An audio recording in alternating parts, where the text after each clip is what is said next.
Imagine replacing water with Coca Cola. Oh, hey, by the way, it's Monday. It's the start of the new loop. Listen, how would that impact your health, your energy, and your productivity? Listen, this is the morning we dive into the science of liquid sugar and the harsh realities of soda as a daily staple. This morning, Mornings in the Lab with Keith and friends.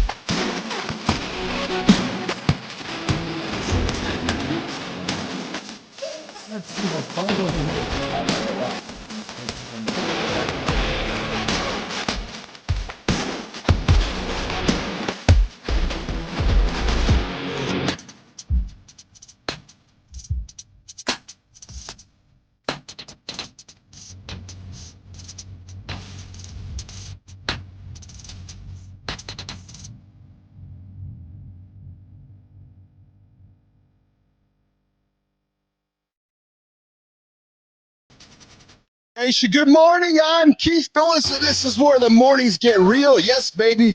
We got no fluff today on the start of the morning loop. It's Monday. You know how it works. We don't sugarcoat it in here. Nope, just insight and transformation. Today, we're joined by leadership expert Rodney Lawson. Yeah, to talk about his work and his story. Plus, we head into the week of exploring a wild scenario of what ifs. Oh, yeah, we're going to welcome the owner, the founder of the popular YouTube channel, What If? With over 8 million subscribers. Today we're talking, what if you lived on a diet of Coca Cola? We'll dive into the consequences to your health, your performance, and even your mindset. Does that sound exciting? I know it does. We're here every weekday morning, 8 o'clock Eastern time. You know where to find us. Mornings in the Lab with Keith and friends. Let's kick this baby off. We're going to bring the crew into the lab. You got myself all in black on black with the white hat. You got Marty in the green shirt, red headset. Flynder's in black on black on black. And Johnny's got a guest. Oh, yeah. I joined Johnny in the shower yesterday morning or yesterday evening. I'm going to tell you guys about that later on in the show. Flynn's like, what? Marty's like, what? Oh, yeah.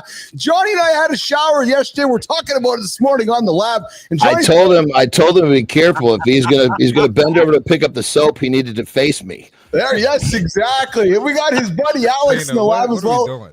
They are sharing a headset this morning. The two boys in the lab, Johnny and Alex, black on black with Alex at the return. Oh, and Alex is crushing the cigar. Johnny, why don't you take a moment to introduce your friend Alex? So Alex, he's a dear friend of mine now, but we actually met when he was in high school. Yes. His dream was, that's when I had my gym, my training facility. His dream was, I worked with his older brother first. That's how I met Alex. And his dream was to become a D1 athlete. He was 14. And yeah, so basically I kind of put him through some baptism by fire. The first workout, if he could hold himself together, which he did. And then we went at it, and shit, that was the beginning of his sophomore year. And next thing you know, he's got offers coming in to play D1 football. He ended up playing D1 football, Arizona. And I believe D1 football, what, 1 in a million is the chances of getting there. So, dude, that's awesome. Yeah. That is awesome, man. Well, Alex, welcome to the show, brother. Marty Flynn, I met I didn't meet Alex yesterday, but I got a wonderful voice text from Johnny yesterday, Marty. And as I'm getting this wonderful voice text from Marty, I'm sitting there listening. Christina, I hear this water running, and Johnny's talking to me, and he's like, yeah, if you don't know, I'm in the shower right now. I'm like, yes, I'm in the shower with John Anderson, Marty, and he's sending me text messages. Well, here, let's show how this whole thing lays. What do you got, Marty? Talk to me, brother. I was gonna say John's gonna do the shit that nobody else does. Nobody sends a voice text in the shower, so John's gonna do it. Well, here's the thing: when I'm in the shower, 2 things. I'm always listening to something motivational because I'm gonna use that time to move forward. You know, I'm gonna do a little more than wash my ass and my nuts. I'm gonna make sure that I feed my brain a little bit. You know, and the phone close by is helpful because every once in a while I'll get some amazing idea and I gotta write it down, right? And then on the flip side is I needed to take that moment to send you a text, or sometimes I'll send someone a text. Yeah. But what I do is I push the button and I talk to him. I leave a recording. Yes. So you could hear the water in the background. That's the ambiance to the text. I love it. Hey, Marty, can you jack your audio up a little bit there, brother? You're a little bit quiet on the audio this morning. I got you. I love it. Hey, listen, Nation. Today we got a week of what ifs. It's going to be a fun show this week, guys. It's we got Thanksgiving weekend coming up here, and producer Flynn and I thought we'd lighten the mood a little bit, Nation, and we would get into some what if scenarios. So in the second hour of the show, we're going to dig further into the topic of what if you replaced water with Coca Cola. Yes, it's not just about Christ. And people do this dumb shit. I know. Johnny, I will admit to you, in the early days of building ICUC, I drank 2, 4, 6, 8 liters of Diet Coke a day. That's insane. Wow. No. I know. It's not just about the sugar high or the aspartame buzz or the caffeine buzz. It's deeper than that, Nation. I was a little messed up. I was out of balance. That's before I discovered the business athlete mindset.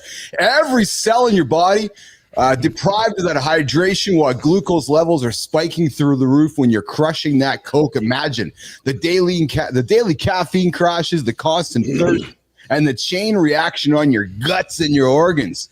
Johnny, I think you were talking a couple weeks ago about, just about what they do with Coca-Cola, and it removes rust of shit. It removes rust, right? So you can put you could put stuff in like a glass, put Coke in there, and it'll fucking remove layers of fucking paint. I mean, galvanization, who knows? But we put that shit in our stomachs and then wonder why we feel like hell. Yes. Why don't you have a swig off a fucking goddamn bottle of paint thinner? It's kind of the same thing. Yeah, so we're going to sit down with the founder of The Underknown, the founder of the What If channel, a good friend of mine, Steve Hulford, is going to join us here for the deep dive segment after Rodney Lawson. We're going to dive into what if you only drank Coca-Cola. We're going to get further into that in the second hour of the show. But Nation, Marty, Christina, Alex, got a really, really important video to drop here. Okay. So this weekend, our friend, the mind fuel, the mental performance expert, AJ Zeglin, knocked on my door and said, Bilous. I'm like, yeah. He goes, I got a video you got to watch. It's about our good friend Johnny. I'm like, oh. He's like, yeah. There's somebody,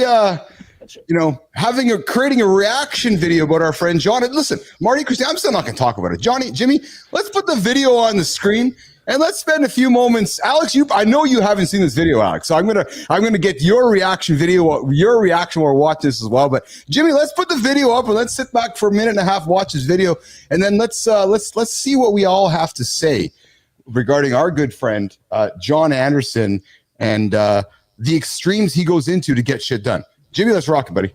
But Lane did hit this on the head. He recognized what I was doing. This is just a pure reaction video because I want to be clear. This guy, I do admire his dedication. This is John Anderson. I don't know John personally. I tell people, I did bodybuilding for 10 years, and I think I actually was like pretty Good morning, good time. Good morning, Liam. In terms of actually having a life, but still competing at a high level in bodybuilding. But even like looking back at my balance, I was a weird human being. I'm not hating on John or anything like that. I just think this is a little bit funny, so we're going to watch it and I'm going to react. Ground beef in a bag, a little bit of sauce that you enjoy. Eating on the run has never been so easy. Look, give it a squeeze, out it comes. Look kind of nasty, I know. Chocolates are really good. That might be one of the weirdest things I've ever seen. I really hope he's married to somebody who's in the industry. I think he is. I think the weirdest thing I've done on a date in my life when I was young is I took a protein shake with me. I was at a comedy club. I'm in my 20s. I had the powder in there. I just added some water and I mixed it up. That's the weirdest thing that I've done. I cannot imagine trying to find a woman. So pause, Marty. Comments, please. We're going to pause this for a moment, Marty. You're watching this. What's going through your head right now, Marty? I know John is he's coming up with all the phrases and lines right now. I'm ready to hear it. Unleash him, John. Hold on, John. Hold up, man. Hold on, John. Hold up, man. Hold on, John. See exactly what I said. Tina, what are you hanging on, Johnny? You can't say nothing, Tina. You're just eating it up, aren't you, Tina? It looks like shit in a bag. It does.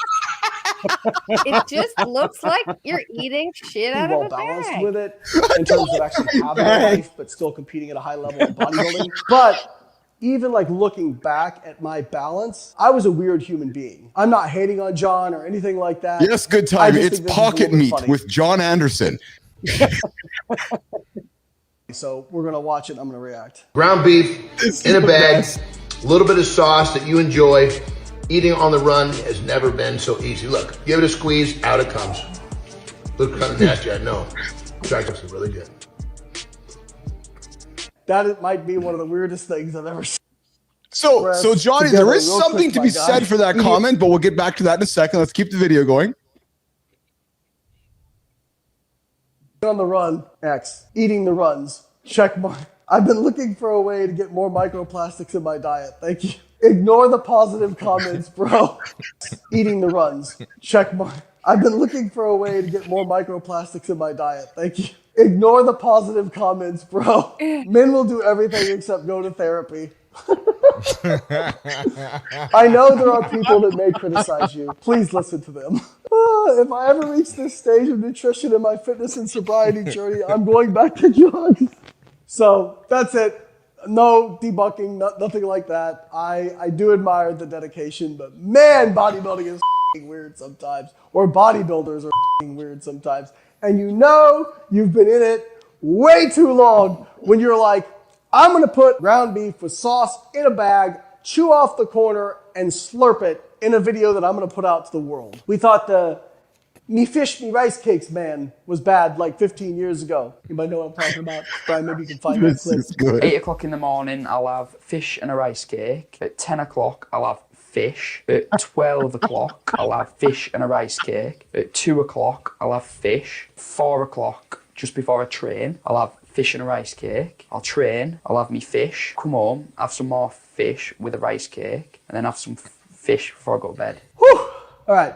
Thanks, John. That was really funny. Absolutely no hate from here. Oh, I love it. John Anderson, the floor is yours, our good brother. And listen, Marty, Christina, we never knew John 8 months ago. Now we know John. We hang out with him every single day. We love him to pieces. I saw the video from AJ. Johnny, pardon my language, nation, I fucking laughed. Oh, man, did I laugh with my heart full. John Anderson, the floor is yours, brother. Well, first off, the first thing you got to understand is he actually hit it. He hit the nail on the head. He's all, I'm sure he's doing this for a reaction, which I do burger in a bag all the time because that's very sensible. But I thought, let's just take this next level. I gave it a little squeeze. That video has gone viral multiple times. So when it comes down to it, I mean, have I done that before? Absolutely. And I've got someone here that could personally attest to the shit that I do every day. Most people would never do. Am I correct? Yeah. Like this man lives different to say the least. And it takes some getting used to, but I just, I've known this big mother effer since I was a, young gym cub. Right. Yeah. And I just like it. The first time you see John do pretty much anything in his life, it's going to be a little weird, a little different. But then you look at the guy and you're like, well, if it works, hey, fuck it. I'll give it a shot. So, that's John. Well, and the thing about that, too, is that what this is, Alex is attesting from the inside out. But even people that know me, like not in my real personal space, will say the same thing. Wherever they see me, they're getting me. This is me in my own house. This is me at an expo. This is me at 7-Eleven. This is me doing a video, squeezing ground meat out of a bag. And that's the beauty of it. I love it. I absolutely love it. And I got to finish that whole thing up by saying, as I always say, I do the shit that most people won't do. Exactly. This is it. This is it. This is different. Yeah, this is it. All right, let's keep the show rolling, Jimmy. You know how this rolls here. I'm going to do a little bit of accountability checking. We're going to talk a little bit about getting rid of Coca Cola. We got Rodney Lawson in the green room waiting for us.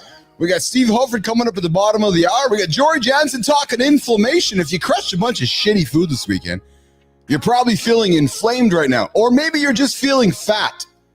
No, not fit. I didn't say fit. You're probably fat. Sorry. Now, roll over. Hit the snooze button. Then you won't be fat. You might get fit by doing it. Listen, if soda is your Achilles heel and getting rid of it feels impossible, let's start with something anyone can do. Challenge yourself today. What are you going to challenge yourself to?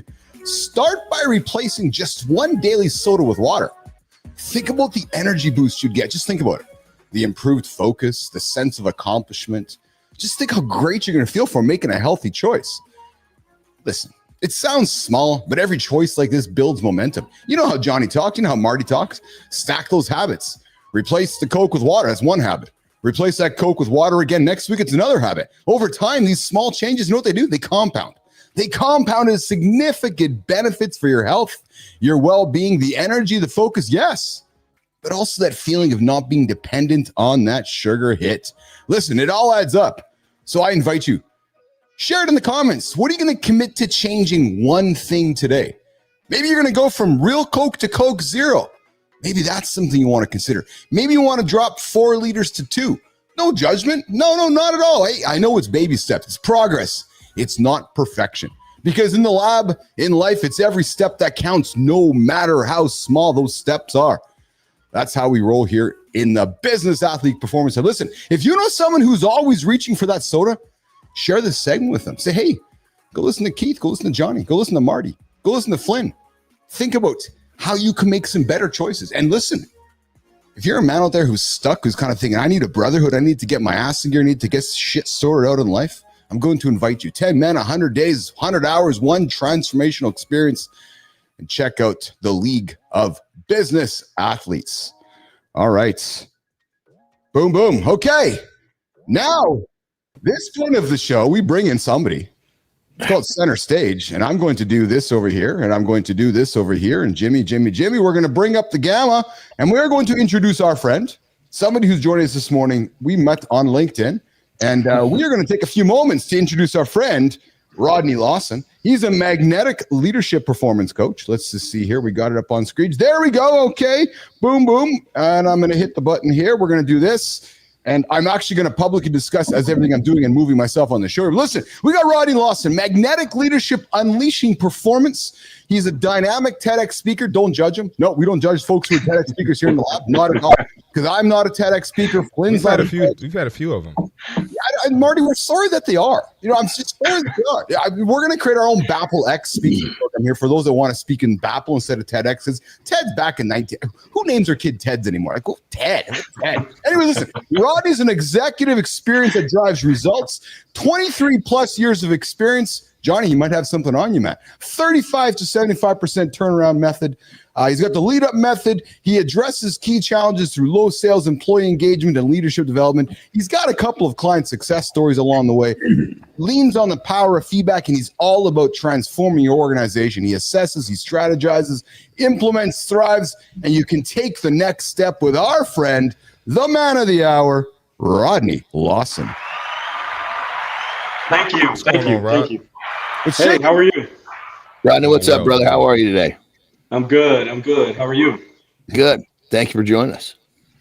Thanks for having me. What's going on today, Rodney? We met you up on LinkedIn and you commented on some of our stuff and you're like, hey. And I'm like, hey, dude, why don't you come on the show? And you're like, yeah, I want to come on the show. So we're excited to have you on here. That's Marty in the middle. That's John and Alex over there. I'm the guy named Keith with the white hat. And we like to ask one question of everybody on the show. The first question of ever. Hey, Marty, why don't you ask the question this morning? What's the question we're going to ask Rodney? Rodney, the question we ask everyone on the show. What is your morning routine? Yes. My morning routine starts with the man upstairs. Oh, yes. I have to center myself and I have to thank him. Yes. And I have to start with just looking at the challenges of the day and making sure that he can help me get through that. I love that. Absolutely. So Rodney, get deeper in that, brother. So you sit down with scripture. So let's just kind of go through it. I know Johnny gets up and counts his day in. Johnny gets into a wonderful chair, closes his eyes and counts his day and uses his own spiritual meditational methods. We have a number of fellas that have been on the show and sit down and find some scripture in the book and so forth. But Rodney, if you don't mind, dig into some details. So you get up, do you crush some water? Do you crush some coffee? Do you roll over, just open up a chapter in the Bible? Like, please elaborate on that morning. It's very simple. I'm not a coffee drinker. I'm not a big caffeine guy. Yeah.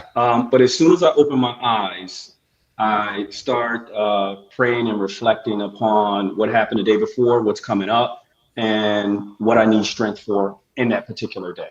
So it's only about maybe 2-3 minutes. Yeah. But it gets my mind right. You know what I mean? It sets me off for the day to attack anything that I'm looking to attack. in that particular day without fear, with conviction, and with everything that I'm looking for to just make me successful for that particular day. Love it, love it, love it. Hey, we're hanging out with Rodney Lawson. He's joining us from Houston, Texas today. Coming up in the second hour. What if you lived on Coca Cola? Yeah, but here, right now, we're talking to Rodney Lawson, a leadership expert and a TEDx speaker with over 23 years of corporate executive experience. He's passionate about developing leaders and has a knack for solving performance challenges through impactful keynotes, workshops, consulting, and so forth. So, Rodney, you get up, you crush your day, you crush that morning, and then what happens? You get the day started, and then where do you go from there, my friend? Well, we have to understand that, throughout the day, we're going to face challenges, right? And I say they come in two folds, right? People and circumstances. Yes. And what we have to remember is that when we're faced with those challenges, we have to pull back upon what we have within us to overcome those challenges. Yeah. And sometimes that's just, for me, I have this thing that I practice that I got from therapy many, many years ago. And I call it the PRT method, where you pause, you respond with grace and candor, and then you take accountability. Oh, I like that. Yeah. So whenever you're triggered, you have to react in a way that's going to be conducive to moving you forward towards your goals versus taking you away. Because every single day there are individual battles. Some of them are larger than others. Some of them are smaller, but you're going to face some, right? And what you want to do is make sure that you're in the right mindset. And so that's what I like to teach and coach individuals on, making sure they're in the right mindset, especially when they're trying to climb the corporate ladder and they're dealing with challenges. Maybe it's coworkers, maybe it's their boss, maybe it's the political climate, right? It's understanding all of that and preparing your mind for those particular challenges throughout the day. Rodney, one of the things that Marty and myself and Johnny talk about often, and Johnny's taught Marty and I this, and we love loving with John about this, the fact that if somebody's talking smack, you're on the right track. And one thing that stood out for me, hey Marty, you got that button handy, brother? If they're talking smack, you know you're on the right track. So, Rodney, one of the things that stood out for me about you is how you talk about feedback. And I know that you're going to start talking about this, and John's going to lean in because he's going to have a POV in this as well. But how do people respond differently to feedback? And why is this such a core part of your work?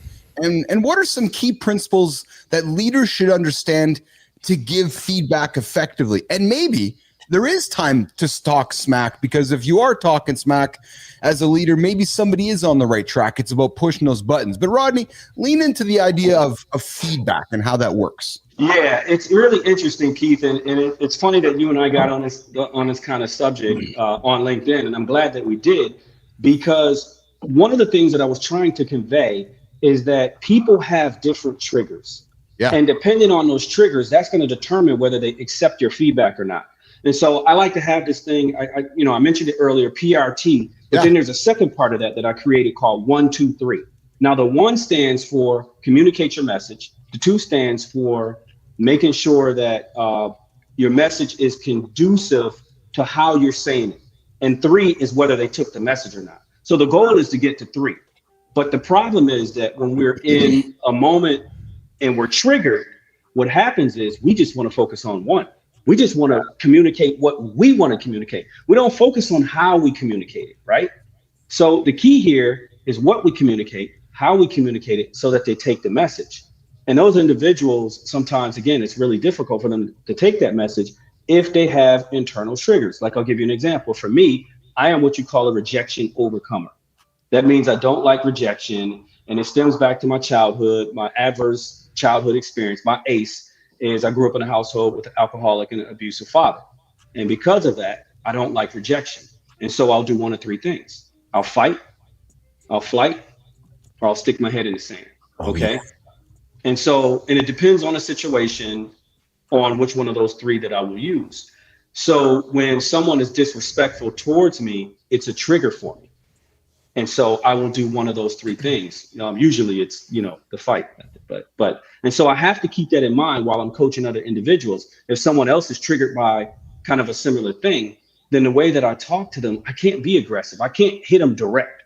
Yeah. I have to try and get them to understand from a more humanistic, a more soft skill standpoint rather than coming direct. Now, for some individuals, they get up, they go, they want direct communication, they want direct feedback. And those individuals, you can talk to them very direct. Now, I'm not a proponent. I'm never a proponent for being disrespectful, but direct communication is fine, right? If it's with individuals who can accept that. So the key here is knowing your people. You have to know your people so that you know whether this person likes direct communication, whether this person responds better to more of a soft skill approach. Okay. So that's the key. And that's what we were discussing during that LinkedIn conversation. Yeah. The different people taking different information different ways. And you have to get to know your people as a leader if you want to have the maximum amount of influence that I talk about getting. Dude, that's fire. And I'm looking at Johnny here because Johnny has a colleague, a friend sitting next to him, Alex, who he's been training for years. And John, as Rodney's talking about how he's coached others, Rodney's in many ways was pushing buttons, right? And trying to find the right way to pull the best out of a human being. Yep. Look to Alex, and let's talk about your experience with Alex, and maybe talk about some of the things that Rodney talked about. Go ahead, Johnny. I mean, 100%. Alex was a piece of cake because I discovered pretty quickly that he was a warrior. Basically, the harder I pushed him, the more he responded. So others were not like that. Others, if I gave him a good push, it knocked him down. So if that ever happened, I had to pick him up, dust him off, tell him, hey, it was okay. We learned from this. And then I realized that, okay, I need to basically communicate or inspire or motivate in a way that's more of their language. And really, it's just basically what our man here is saying is you got to understand who you're talking to. You got to understand what's going to help them. It's not about, if you coach or lead in the same way, it's going to be great with some and terrible for others. Right. Like I had a guy on board a couple years back, and he came in talking high performer and blah, blah, blah. And I was like, okay, this guy's he's just ready to kick ass. And this was a business setting. Yeah. But I quickly realized that he was just talking because when it came to the push, he couldn't, he fell back in the seat all the time. And so I quickly realized that, okay, I have to motivate him, by telling him that he's doing a good job, even when it was kind of borderline, he needed to hear that. And then he would actually start to I wouldn't really say, hey, you're doing a good job. I would just come from the standpoint of, hey, let's buckle down together. Let's get the momentum going together. And once I got that bird off the ground, then it was a different deal, but everybody's so different. And if you coach or lead, like everybody's the same, you're a fucking terrible coach or leader. It's that simple. Why? So this is really great. This is great. Cause Rodney, Johnny, we have a younger leader amongst us and he's continuing to grow into an exceptional leader. And that's Christopher Martin, see Marty Fit. A couple weeks ago, he's got a brand new job, general manager for Gold's Gym. Rodney, Johnny, and Marty, what are you hearing Johnny saying? Marty, what are you hearing Rodney saying? What are you going to take out of some of the things that Rodney said as you continue your journey as a leader, Marty? So pretty much, you kind of have to coach people to be coached, right? Oh, so yeah. A lot of people don't know how to be coached. Like me and Alex. We had the luxury of playing D1 sports, so I can get the direct treatment, right? So a lot of times, my clients are women. Right. And sometimes they didn't play a sport or they're just not used to having a man be super direct with them. So a lot of times I might have to tell them, good job, and their form might be BS. Right. But I'm telling them good job. You gotta get that bird off the ground, baby. Exactly. So now I can, push your hips back a little bit more and just inch by inch. And now I'm coaching them to be coached, and now they can receive the criticism. So that's pretty much what I got from what Rodney and Johnny said, and I practiced that in my life. Yeah, I love that, Marty, because as a coach, what you just exemplified was meeting people where they are. Yeah. The problem with a lot of coaches is that they want to meet people where they think they should be, and this is the problem when we go all the way back to Michael Jordan being a phenomenal athlete and basketball player and businessman, but when it came to coaching, he didn't do too well, and that's because his expectations of himself he set on everyone else. Now, the effective coaches, they look at where a person is, like a Phil Jackson, and they take that individual from where they are to where they want to go. Yeah. And that's what you're talking about, Marty. Absolutely. I love that. Hey, you're hanging out with Keith, John, Marty, our guest, Rodney Lawson, and our friend Alex. How's it, Johnny? Alex Kaczynski? How do you say his last name, Johnny? Kaczynski, yeah. There you go. There you go. Alex Kaczynski joined us from California this morning. And I see you in the comments there, Rick, being self-aware about what your triggers are so key. Great that you know that about yourself. Like communication styles. He's right. He says, we have love and feedback language that work well and poorly. Roddy, I know we had you scheduled just for this segment of the show. What are the odds you can stick around for an extra 12 minutes with us for the next segment? I got you, buddy. Awesome. Let's do that. So here's what we're going to do, Johnny. We are going to, we had Steve Halford joining us, but maybe Steve missed the memo this morning. So we're going to make a little audible call on the fly here, and we're going to bring up our boy Marty for the fit tip. I know the camera, Jimmy. I know the camera. And then we're going to put Marty on stage. We're going to come back and continue this awesome conversation with Rodney Lawson. And hey, coming up in the show here, what the hell happens? Hey, Quinlan, I see you, man. Put the Coke aside. Let's have some water. Let's get it, Marty.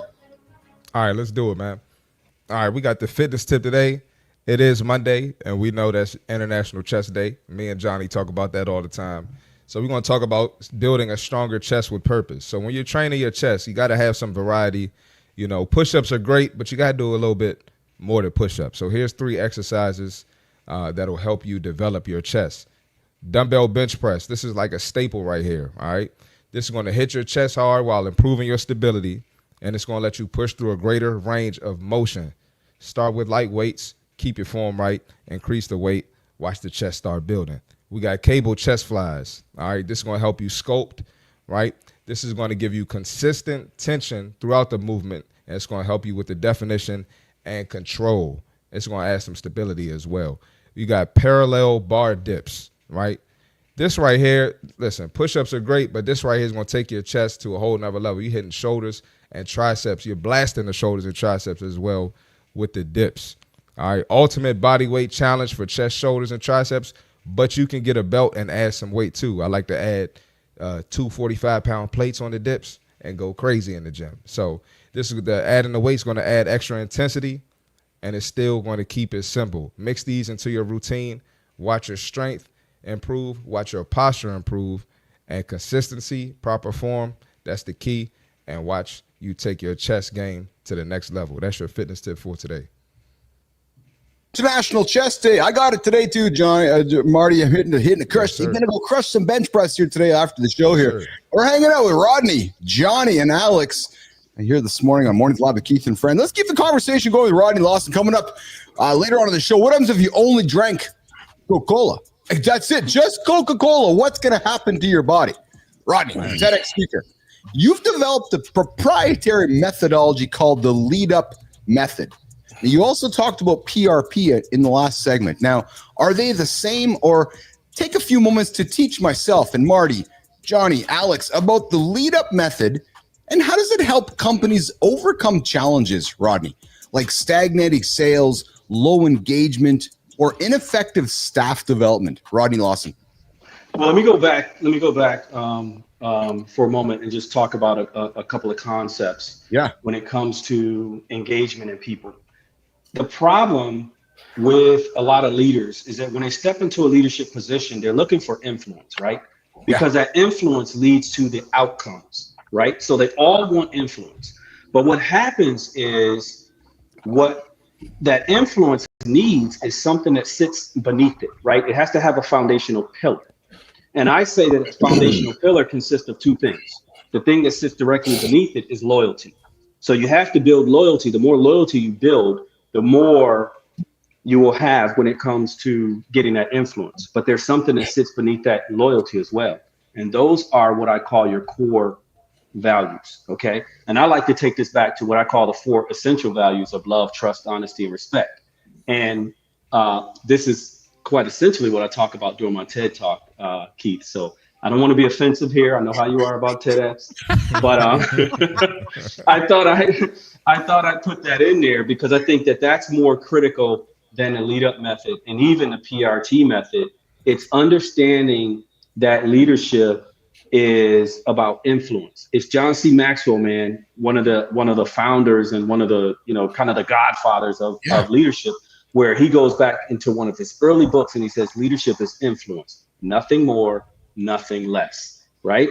And so if you take that and you look at that, what sits beneath that influence? And this is why some leaders have a lot of influence and some leaders have a little influence. You think about your sports arena and your coaches of your NFL teams, your college teams, your basketball teams, and gymnastics and all of these different things, right? And some of you may not be old enough to remember this, but remember during the Olympics, there was one pivotal moment, Carrie Scruggs, where she completed her exercise during the Olympics on a broken leg. But if you notice and you go back and watch that YouTube clip, I would challenge anybody. Look at how her coach talks to her. Look at how she looks at him, and look at how she believes in him. There is so much influence there. There's so much conviction. There's so much loyalty that when he tells her to shake it off, shake it off. Now she's on a broken leg, and she's running down this runway to complete this vault on a broken leg, and she nails that thing. I got goosebumps. But it's the impact of him having that conversation with her. Shake it off, Carrie. You can do this. You can do this. See, there's so much trust that was laid as a foundation. Yeah. In that particular moment prior to. So if we want to get our people to lead, our people to follow us from a leadership aspect, then we have to make sure that leadership is built on that influence, and that's built on the loyalty aspect, and that's built on the values, because you cannot value someone and really follow them. I gotta so jump in on this because this is so true, and it involves my man right here. Yep. Yeah. So basically, his older brother, who I also worked with, he basically went and played at Cal. He was playing rugby on the national championship team, stud, right? And it's always been, the older brother, right, of Alex. Mm-hmm. Well, Tony's often when doing his thing in college, comes back for Christmas. And I got these guys working together. Of course, I'm teaming them up, working together. I know Alex is going to get better working with his brother. They're doing power cleans. And what we're doing is we're going up for a max set of 5 clean and press. And so Tony's leading the way. That's his older brother. 10. Was it 10? 10 reps. Oh, 10. Yeah. Forgive me.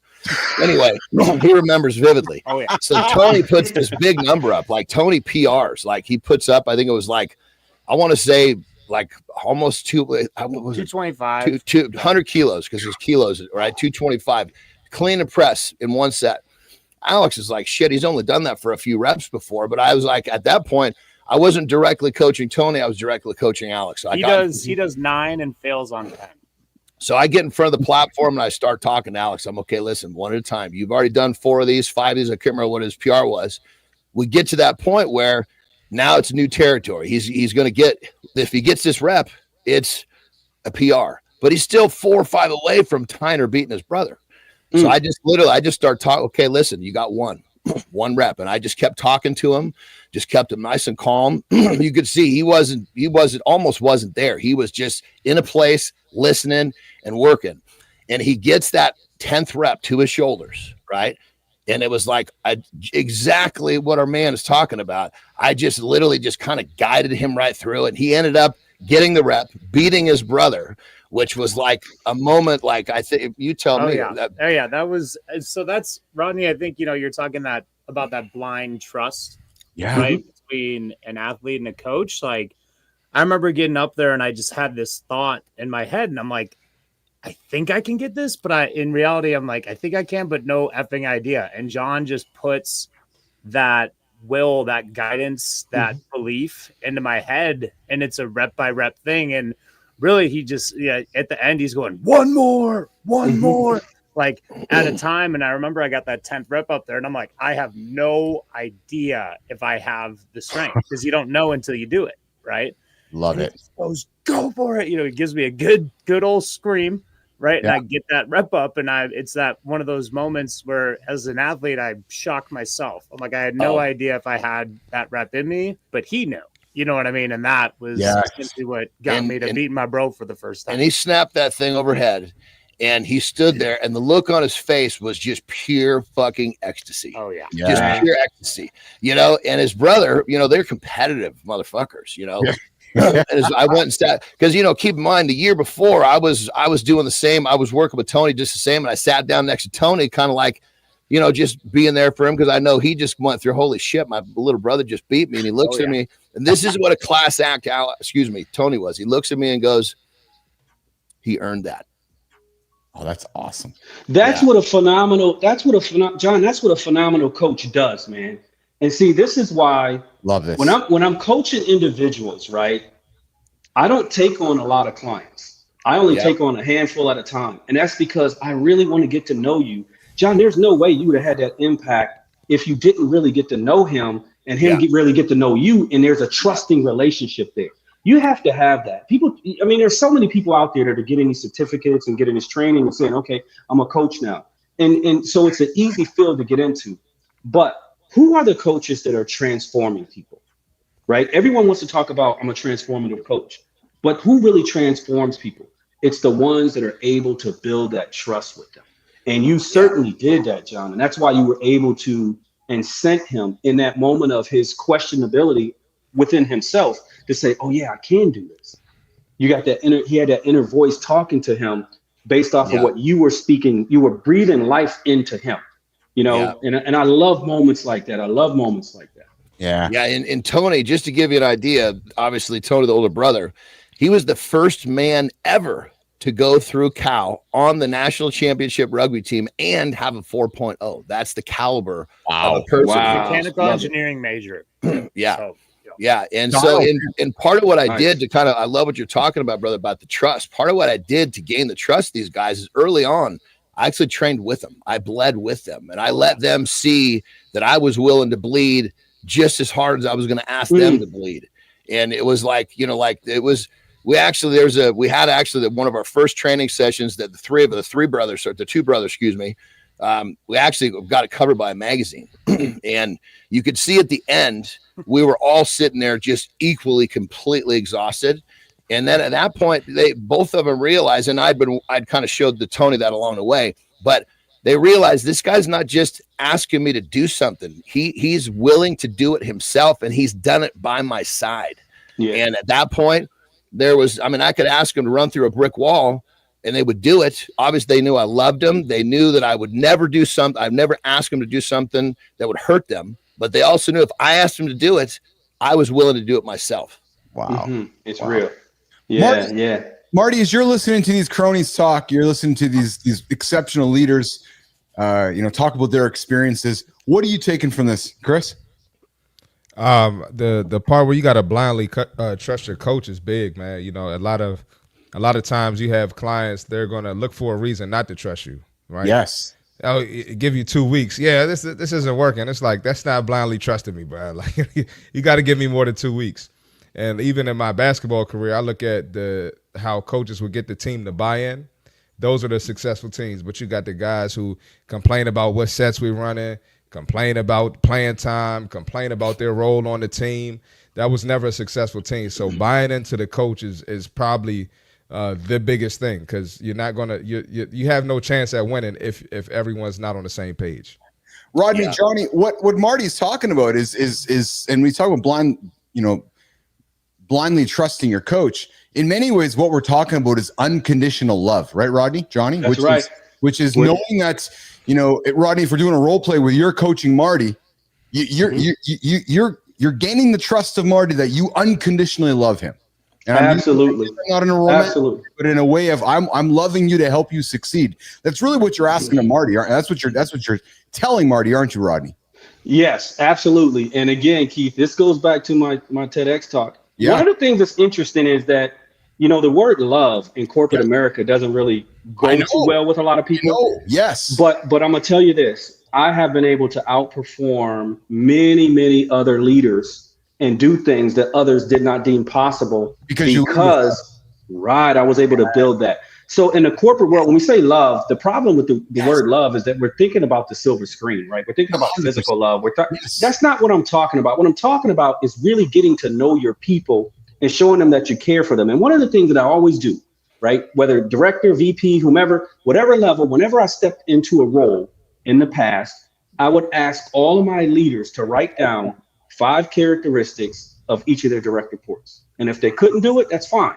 But then I'm gonna give you a week to come back with 7. That means you got to spend time with them and you got to get to know them, because you cannot inspire someone if you don't know them. And I'll give you a prime example. I was coaching an individual once in my personal practice, and this individual happened to be from, I think he was from Argentina, where his culture was a little different. So he was a high, exceptional kind of performance type of person, but he was projecting that on his people, kind of like Michael Jordan was doing, right? And I had to get him to understand that if you explain yourself to your people, let them understand your culture, let them understand your struggles, let them understand why you are made the way that you are, and then you took the time to really get to know them and how they are, I guarantee you, you would get them to do things that they're not willing to do today. And I mean, as soon as he got that, it flipped everything on his head. His team went to performing. He got promoted, got elevated up. It was an amazing outcome for him. Well, you know, and I love that, brother, because like when I was talking about, you know, training with these guys, the time frame that I had was not very big, and I couldn't waste time developing that trust. So I know I needed to get in there, get dirty, and get that trust sewed up right away, get to know them, get to know me, so we could really get to work, because they were surrounded by coaches who were great at telling them what to do, but not doing half of it themselves. And they weren't living a lifestyle that you could see that the just by the way they looked, they weren't doing the shit that they were asking everybody. They weren't even healthy people. And so I was like, well, you know, Alex is a sophomore. We got 2 years to get his level like sky high. I don't have a day to waste. So that's why I was like, I need to do what I got to do to earn his trust, to get to know him, understand his breaking points. And I just got in and found that all out in a couple of hard workouts. Yeah. You said another key word there. You mentioned trust. So check this out, right? This is what I call a Lawson lesson, right? So when I'm teaching individuals on those 4 essential values, love, trust, honesty, respect, the word trust is always, always, always an assessment. It's an assessment at that moment of time, right? And in order to gain trust, it's simply 3 things. Number 1, we have to be sincere. Number 2, we have to be knowledgeable of what we're talking about at that moment. And number 3, we have to be reliable. And the assessment process is done in that order, right? Sincerity, knowledge, and reliability. So let me give you an example. Us talking on this call, the conversation that Keith and I had last week on LinkedIn, there was a certain level of trust that was established, right? That's why I'm here speaking with you guys today. Of course, Keith wouldn't have invited me if there wasn't a certain level of trust. So first, it started with sincerity. My conversation was sincere. His conversation was sincere as we went back and forth. The next thing was knowledge. He understood that, hey, this guy has something about leadership, something that he can share with my audience. So I'd like to invite him onto my call, right? And then I trusted Keith in looking at, you know, from a knowledge standpoint and seeing that his platform is like, wow, okay, yeah, he really looks like he knows what he's doing, right? And then from a reliability standpoint, there was nothing about him that told me that he was not unreliable, and vice versa. And so that's how we were able to establish that simple level of trust. Now, I'll say this because you don't, I teach people this because you don't use it just within the corporate world. It works within your personal relationships as well, with your significant other.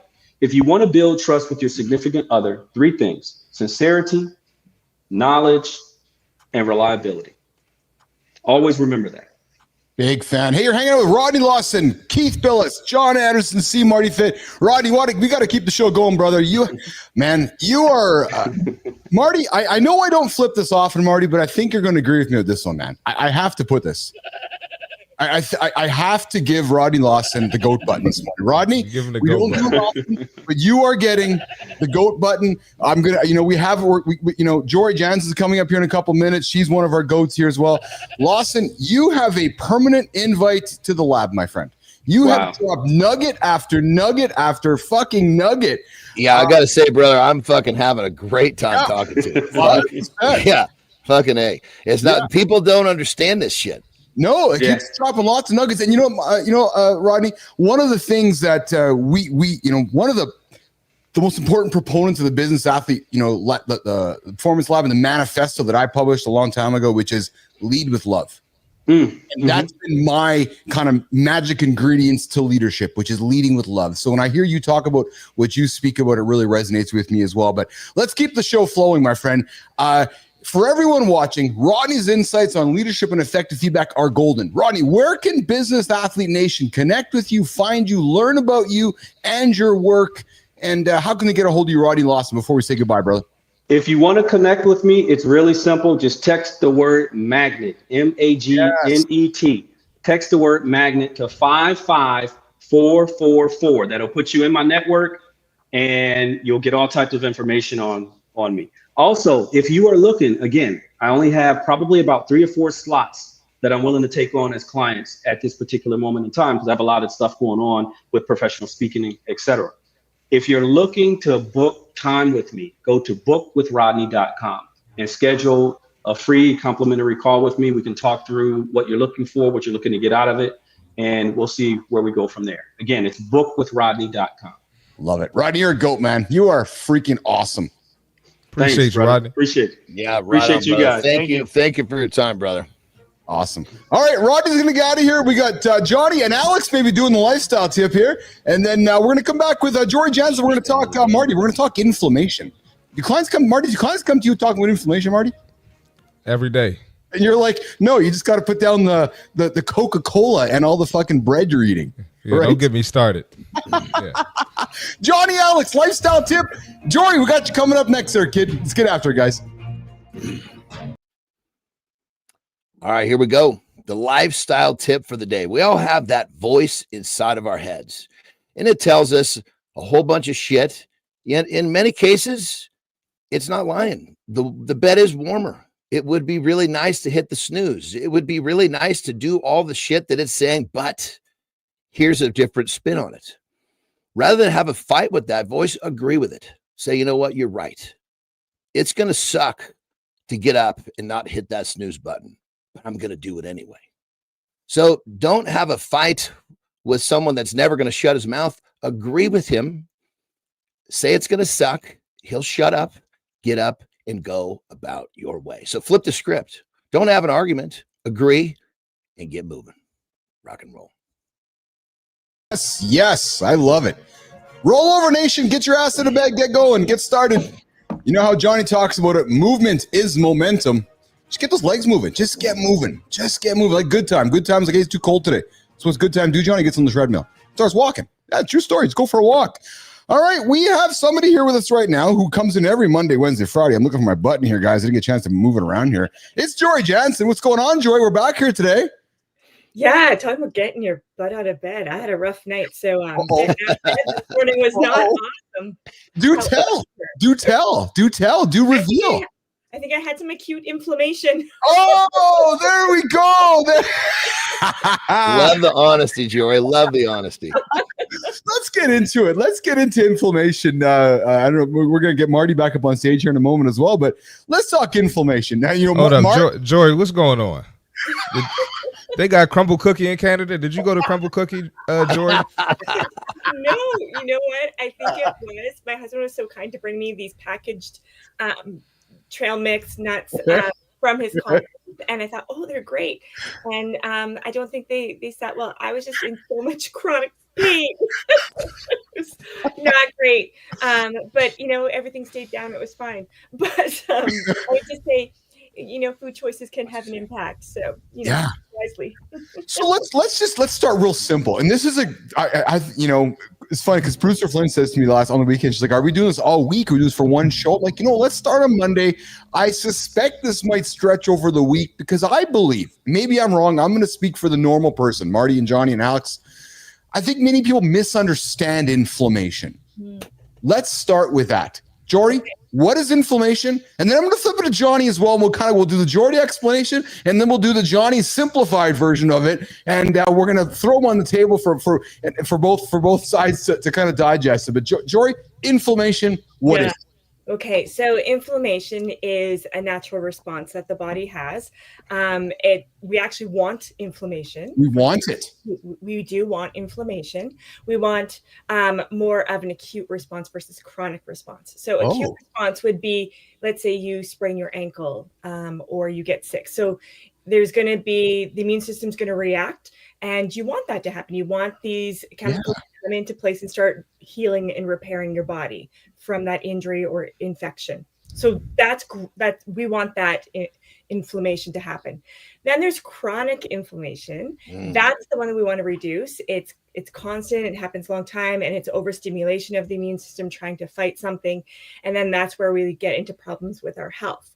And if we think of the impact of chronic inflammation, often, like, lots of reasons why we have it, but if we relate it to nutrition, so the simple sugars, the highly processed meats, alcohol, just your Coca Cola, a lot of those coming in over the long run that wreaks havoc. And then we have this overactivation of the inflammatory response. And that's where we have diabetes. We have something that's called ages, where a lot of sugar in the body can actually impact your brain health, like Alzheimer's, memory, mood, anxiety, all that kind of stuff. So acute inflammation can be actually a necessary thing. Yes. It's chronic inflammation that we want to reduce through exercise, sleep, nutrition.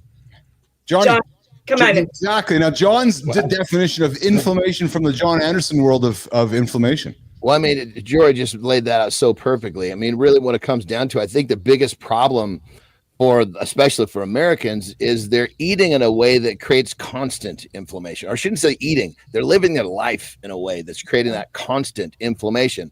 And the body is made, it's almost like the tide, it goes in and out. And the body's great with that type of a flow.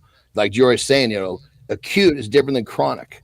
And so when people, it's like cortisol is great in short bits. It's what helps you perform in short bits. But when people are stressed out all fucking day and they got the IV drip of cortisol, this is what completely fucks us up. And the same thing goes with inflammation. So it's to understand the difference is key. And people think, people say that they're inflamed. It's a term that people love to use. And they first off, they don't understand the difference between the two. And funny enough, most of them don't understand it's the way they live their life that's giving it to them. So like the removal of processed foods is, going to be a huge step for most people in dietary to start removing, inflammation, at least chronic. And so I got a question. Yes, Marty. So let's say you get a nice pump in the gym. Is that acute inflammation? Is that considered inflammation? Yeah, like that's the stuff that we want. The body will heal that up and go on to the next day, I got you. Yeah.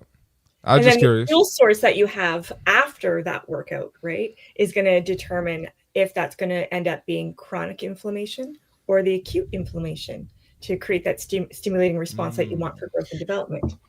Well, you can overtrain yourself into a chronic inflammation state, I believe. Isn't that correct, Jory? I mean, from a science base, I don't know that from a science base, but I know that from personal experience. If I don't give myself the adequate rest, I feel completely different. And that's got nothing to do with how I live my life. That's just from not giving my body the adequate recovery.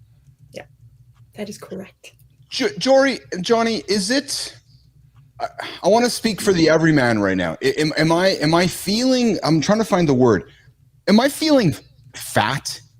Is that kind of the word that I would describe myself? I know it's. Am I feeling fat when I'm describing myself as feeling inflamed? God, I think. I mean, many people that are fat, they've lived their lifestyle in a way that makes them inflamed, and being fat is one of the outcomes. But I mean, inflamed can come in so many different shapes and form. I mean, you can just, if you're really inflamed, you could just have kind of chronic pain. Is that what it is? Like I'm trying to understand the feeling of it. And I know the word fat doesn't, listen, it's a derogatory word. I'm just throwing it out there loosely right now, but I'm trying to delineate for those that are listening right now going, but how does it feel when you're inflamed? And I'm trying to lean into that feeling, Jory. Like last night you said you were sleeping and you were feeling bloated, your stomach was feeling ugly. Like help describe those feelings, Jory.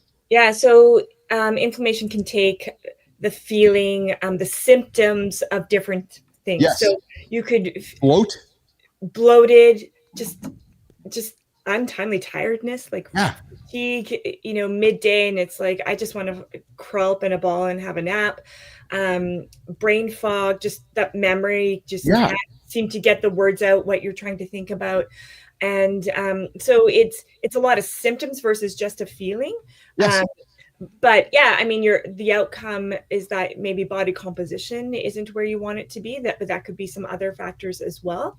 But yeah, it's and I understand what you're saying. Like I feel fat. I have clients that say that all the time, and I just clarify, like fat isn't really a feeling. Exactly. Yes. It is an outcome or it's a nutrient. So fat is neither good or bad. Fat is fat. But how you're feeling and are really symptoms, right? So what are the symptoms? And for sure, bloated, heartburn, Yeah, I can chime in on this. as well. Yeah. So Keith, like I played offensive line in college, right? Yeah. And if you know football, offensive line are the big boys. Of right? course. So I was carrying a body weight of a low body weight for me was 285 and a high body weight, like when I got first playing time against UCLA was like 315, 320.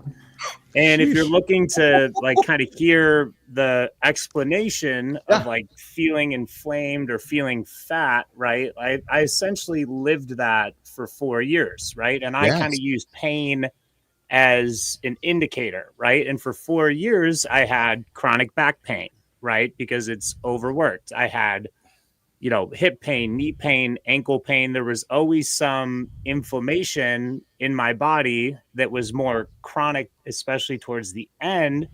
My entire like collegiate football career, like offensive lineman, there is always something broke, hurting, aching. There's a pain, right? So after losing 115 pounds post football and getting shredded, 8-pack abs, that whole deal, that inflammation, that pain, that feeling fat, the back pain completely gone. The knee pain much more manageable. You know what I mean? So I think there is, you use the word fat. I think there is a correlation between excess inflammation, carrying excess body fat, and all of that. So I've lived it and I understand your perspective on that, right? And I think the fine dance to dance is dancing that dance where you can cause some inflammation through working out, but making sure you monitor it to where it's not chronic and it's not something that's like getting significantly worse. Ideally, it's getting better over time. Yeah. Well, the crazy thing about Alex too is, he really got serious about his journey for D1 at like 14. And so we were constantly trying to put weight on him. We're trying to manage, not getting him too fat in the process, but there was some fat put on, no question about it. So all of these years, he's living that way. When he finally came back to, basically live his life for health and eat for health and train for health, much like most American people, they didn't know how bad they felt till they felt good. And I think that's the biggest problem with this issue is that most people have no idea what not feeling inflamed actually feels like. Yeah. Hey, we're talking inflammation with Keith, Jory, John, Alex, Marty, and producer Flynn. Coming up in a number of minutes, we're going to talk about what happens if all you do is drink Coca Cola. You might feel inflamed. Yeah, true story. So listen, let's work towards wrapping this up. Jory, I think we need to keep this conversation going on Wednesday. I want to talk about how we, how we consider removing inflammation from our life. I know it's just food. I know there's sleeping and so forth. Flynn, you want to jump on stage here for a quick minute as well? I know you're curious about this topic, but Flynn, quick question for you before we say goodbye to Jory. Anything that's jumping out at you, Flynn, about inflammation? Because I know when you and I talked about this, you're like, oh, I got to learn more about this. Christina.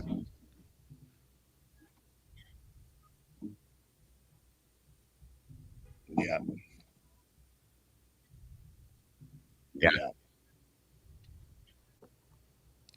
Is she muted?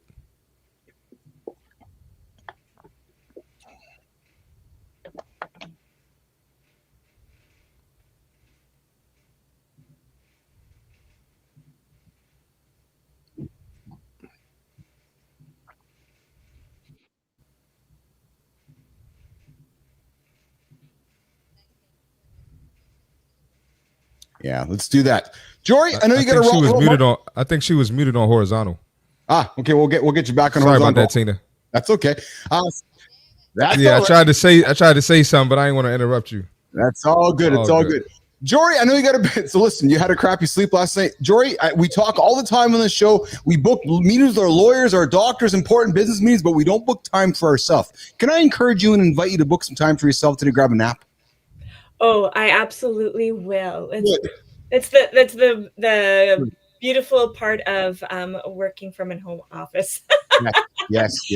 But I just want to say that, inflammation comes from many different ways, though. And it's just really figuring out where the issues are stemming for you. There's the gut brain part of it. There's the sleep part. There's smoking, alcohol, sugar. There's all these potential stressors that can be leading to inflammation. So it's not just one thing. And for many of us, it's multidimensional. It's more than one thing. Yes. But it might mean starting in one space. Oh, I love it.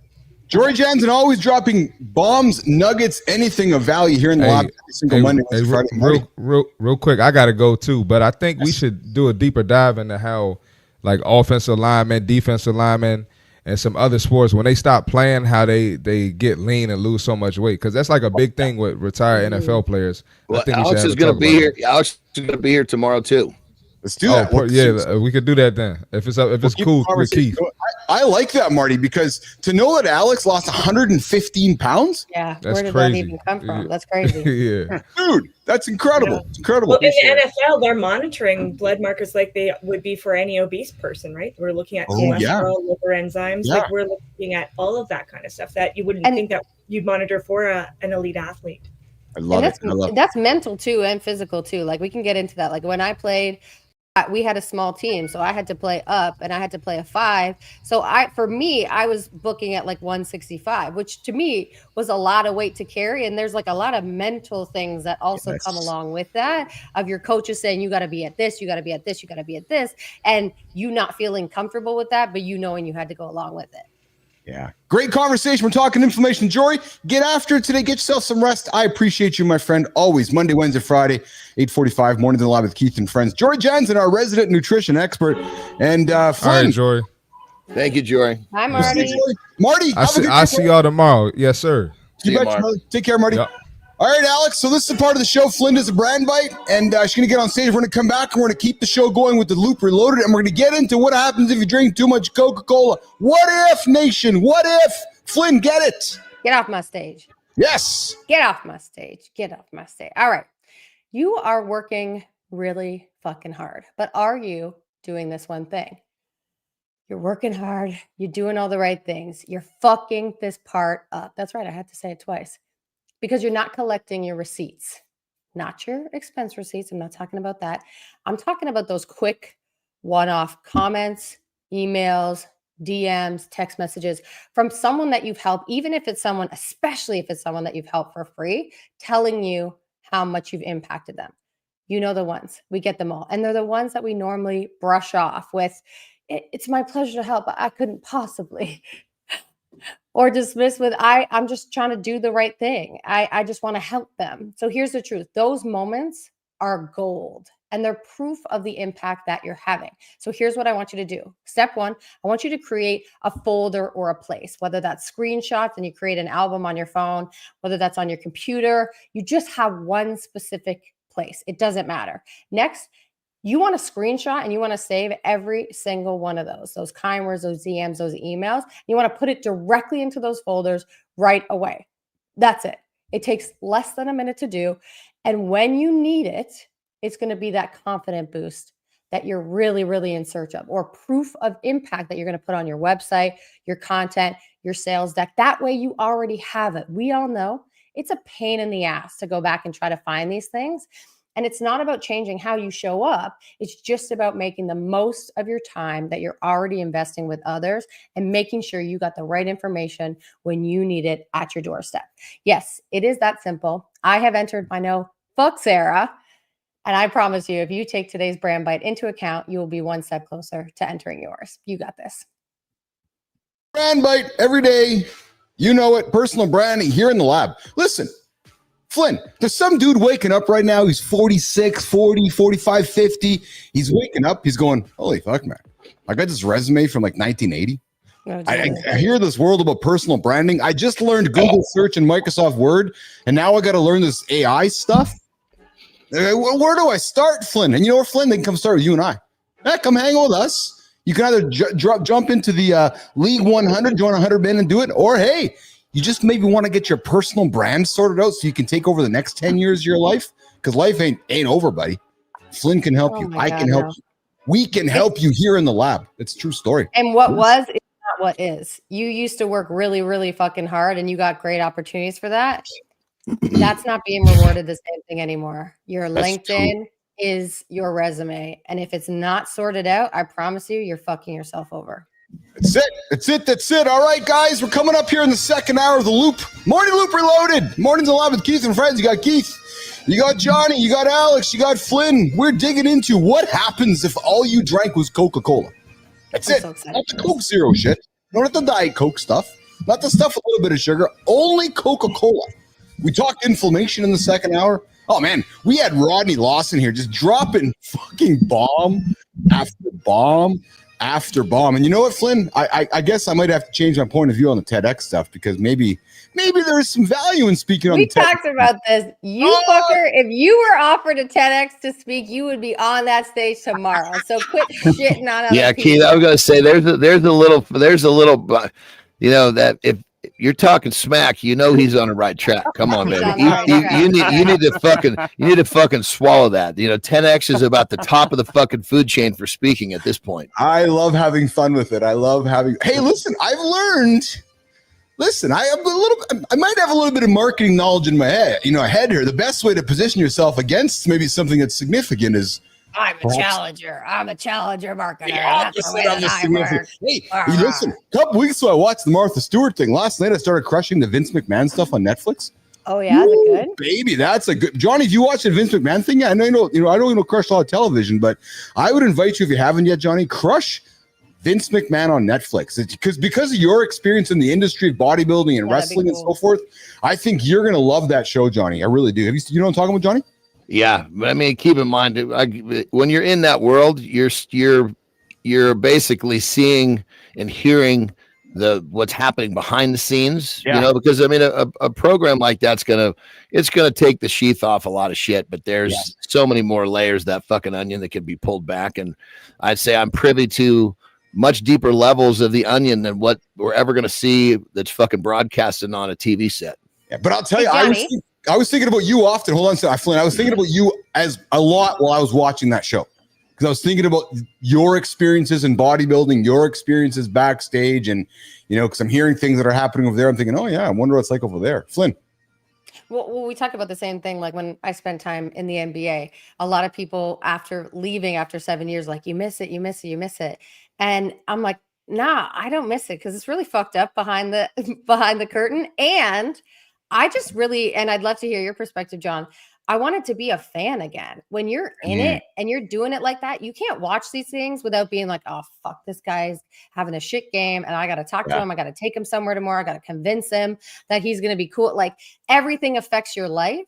So I'd be curious to know, John, it's like, are you able to look at it now and still be a fan?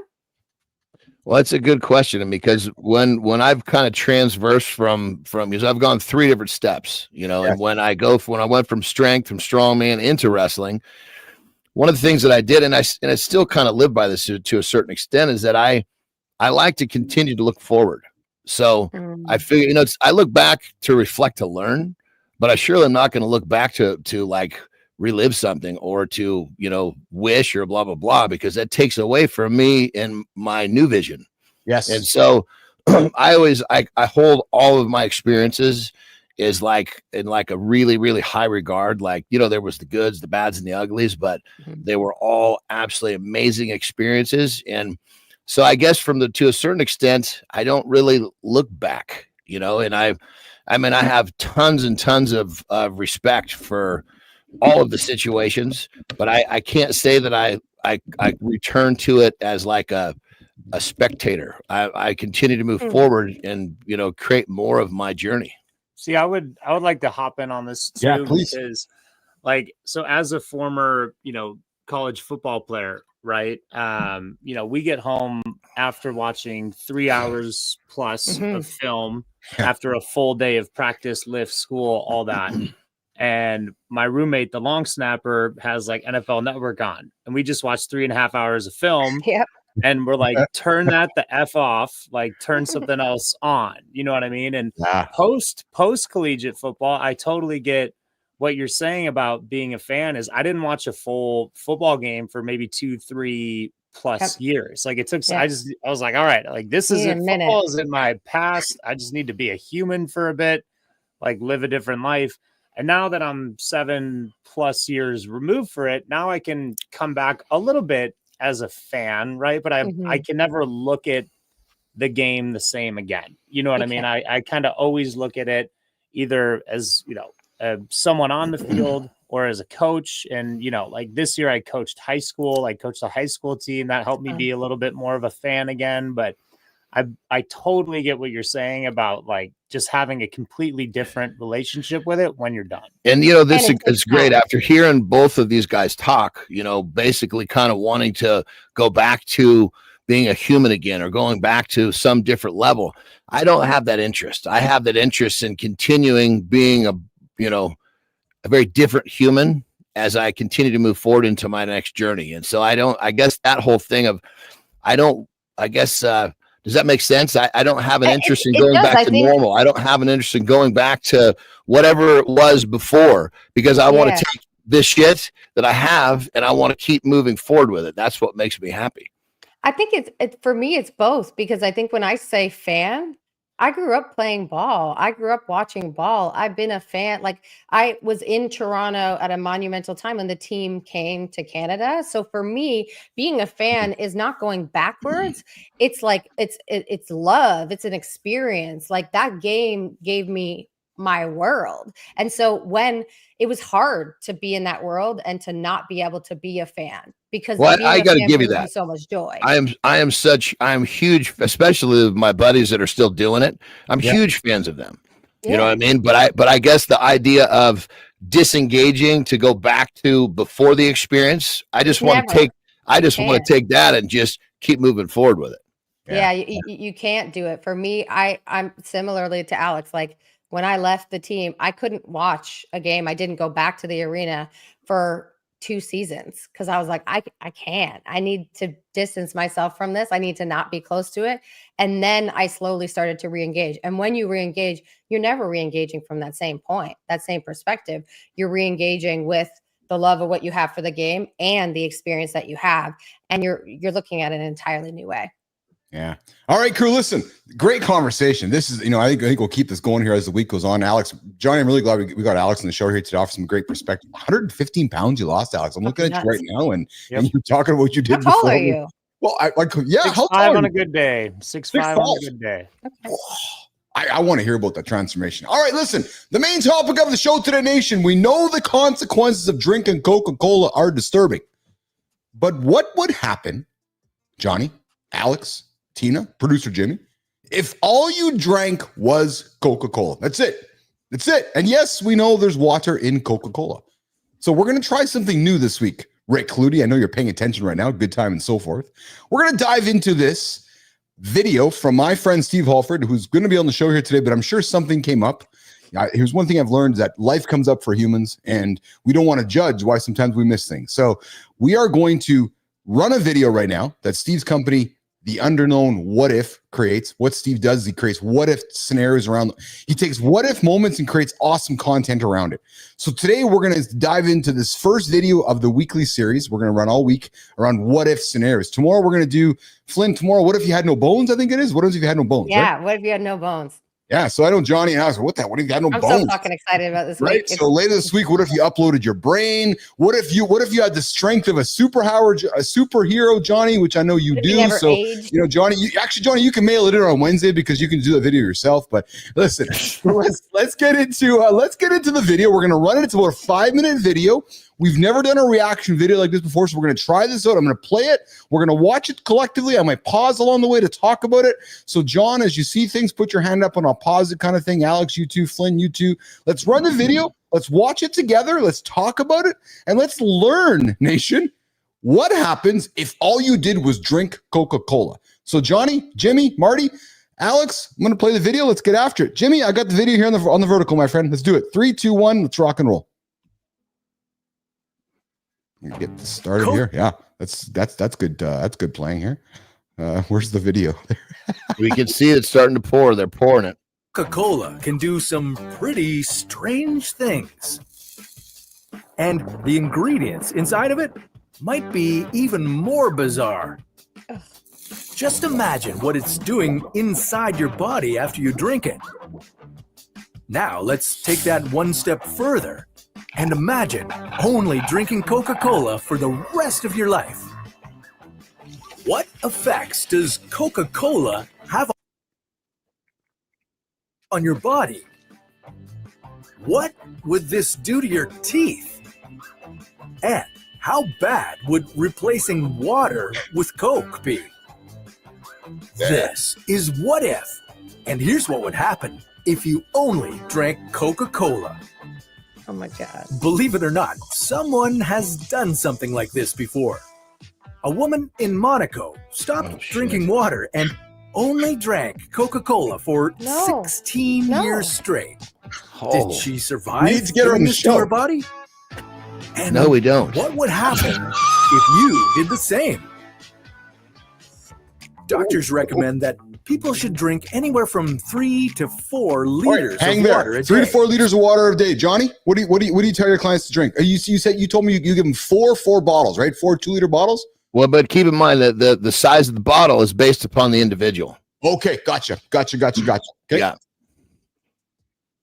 So instead, we're going to replace that with Coca-Cola. A single can of Coke has 39 grams of sugar. To get your daily fluid intake, you'd need to drink over 8 cans of Coke each day. That's 312 grams of sugar. God damn. It would be like eating 6 chocolate bars. For reference, it's recommended that people consume less than 40 grams of sugar every day.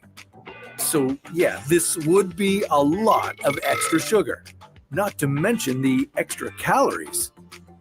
Your Coke intake alone would be nearly an extra 8,000 calories a week. But that wouldn't be all the extra calories you'd consume. This sugary drink could also cause you to eat more as well. And with all these extra calories, it would lead to some serious weight gain.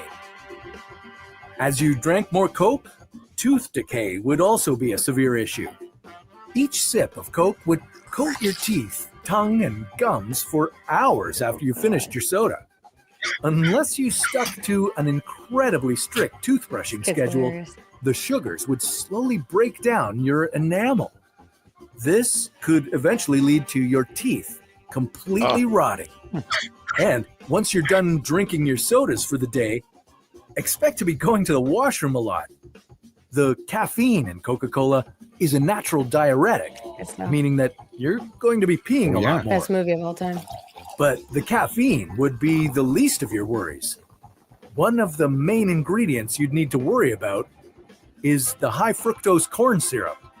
That's because our bodies don't metabolize it, and this could lead to a fatty liver. Symptoms of a fatty liver include fatigue and pain in the upper right abdomen. As you continue to drink Coca-Cola, you would experience even more health issues. You might have frequent fainting spells and have a potassium deficiency. Due to all the sugar, caffeine, and other chemicals, you'd also experience problems with your heart rate. Yeah, and how much But the issues won't stop there. As time goes on, you'd also have a massive risk of getting type 2 diabetes and loads of vitamin deficiencies. And if all these issues continued and you decided to ignore them, that guy too. You could develop proteinuria, which could then lead to kidney problems. And after years of only drinking Coke, you'd eventually be 600 pounds with a huge list of health issues. Real quick. I mean, just at this point, let's pause it, Jimmy. And then die. At this point, I mean, we can clearly see this is just, it's terrible. But I guess the thing you got to, an individual, even if you don't know all of this, right? The level of self-loathing behavior that's involved in doing something like, even if you only had a fraction of the knowledge you needed to know that it was poor, that was bad for you.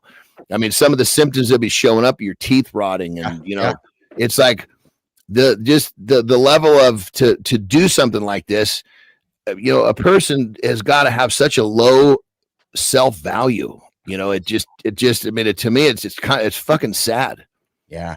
We got 1 minute to go here. Let's finish it up and let's talk about it. Cause I'm with you, Johnny. And that's what I think, Tina, you're one of the most empathetic people I know, next to my lovely bride, Lauren, you have such a sense of empathy with you.